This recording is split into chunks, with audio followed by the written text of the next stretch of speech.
Assalamualaikum warahmatullahi wabarakatuh. Baik, pembahasan yang akan saya bahas di sini adalah tentang pentingnya bersuci dari hadas dengan cara berwudu. Selanjutnya, pengertian toharoh. Secara bahasa, toharoh berarti suci dan bersih, baik itu suci dari kotoran lahir maupun dari kotoran batin, berupa sifat dan perbuatan tercela. Sedangkan secara istilah fikih, toharoh adalah mensucikan diri dari najis dan hadas yang menghalangi sholat dan ibadah-ibadah sejenisnya dengan air, tanah, atau batu. Penyucian diri di sini tidak terbatas pada badan saja, tetapi juga termasuk pakaian dan tempat. Yang kedua, hukum toharoh atau bersuci. Ini adalah wajib, khususnya bagi orang yang akan melaksanakan sholat. Hal ini didasarkan pada Quran Surat Al-Ma'idah ayat 6 dan hadis Nabi Miftahus Sholah at-Tuhur, yang artinya kunci sholat itu adalah bersuci. Hadis riwayat At-Tirmidzi, Ibnu Majah, Imam Ahmad, Imam Ad-Darimi dari Ali bin Abi Thalib radhiyallahu anhu.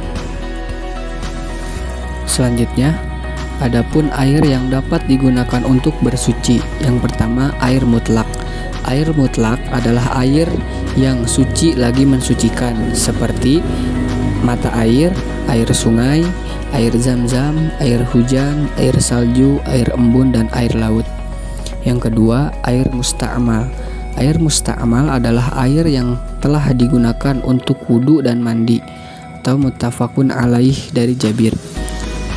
Nah, selanjutnya adapun air yang tidak bisa digunakan untuk bersuci antara lain, yang pertama air mutanajis, yaitu air yang sudah terkena najis kecuali dalam jumlah yang besar, yakni minimal 2 kulah atau sekitar 500 liter irak, dan tidak berubah sifat kemutlakannya, yakni berbau, rasa, dan warnanya.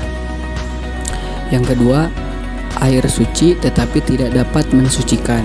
Nah, air ini seperti air kelapa, air gula, air susu, dan semacamnya.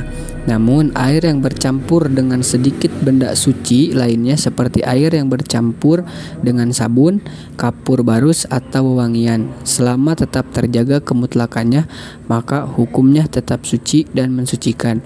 Tetapi jika campurannya banyak hingga tidak layak disebut sebagai air mutlak, maka hukumnya suci tapi tidak mensucikan. Nah, setelah tahu macam-macam air yang dapat bersuci, selanjutnya adalah tentang pengertian wudu. Wudu menurut bahasa artinya bersih dan indah, sedangkan menurut syara artinya membersihkan anggota wudu untuk menghilangkan hadas kecil. Jadi wudu ini diperuntukkan untuk menghilangkan hadas kecil saja, tidak termasuk kepada hadas yang besar. Nah, kemudian untuk mengetahui perintah wudu atau dalil wudu, yaitu yang pertama, dalil tentang wajibnya wudu terdapat dalam Quran Surat Al-Ma'idah ayat 6 dan hadis Nabi Shallallahu Alaihi Wasallam yang artinya Allah tidak menerima sholat salah seorang hamba kamu bila berhadas sampai ia berwudu. Hadis riwayat Bukhari, Muslim, Tirmidzi, dan Ahmad. Dalam Al-Quran Surat Al-Ma'idah ayat 6 hanya menyebutkan 4 anggota wudu yang wajib dibasuh, khususnya ketika sangat sulit dan terbatasnya air untuk bersuci. Namun ketika tidak ada kendala kesulitan atau keterbatasan air untuk bersuci, maka disunahkan untuk berwudu sesuai sunnah Nabi yang telah dirinci dalam hadis-hadis yang makbul. Nah, kemudian adapun tata cara wudu. Yang pertama, niat berwudu karena Allah semata. Yang kedua, membasuh wajah 3 kali secara merata sambil mengucek ujung bagian dalam kedua mata. Yang ketiga, membasuh tangan kanan sampai siku 3 kali, kemudian tangan kiri dengan cara yang sama.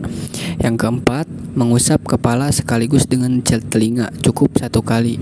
Yang kelima, membasuh kaki kanan sampai 2 mata kaki sambil menyela jemari sebanyak 3 kali. Dan yang keenam adalah tertib. Nah, selanjutnya ada hal-hal yang membatalkan wudhu, yaitu yang pertama, keluarnya sesuatu dari 2 lubang. Maksud dari 2 lubang ini adalah lubang depan dan lubang belakang, seperti kentut dan kencing. Yang kedua, tidur nyenyak dalam keadaan berbaring. Yang ketiga, menyentuh kemaluan tanpa alas atau pembatas. Yang keenam, hilang akal seperti gila, pingsan, atau mabuk. Mungkin untuk pembahasan bersuci dengan cara berwudu dicukupkan sekian. Mudah-mudahan bermanfaat. Assalamualaikum warahmatullahi wabarakatuh.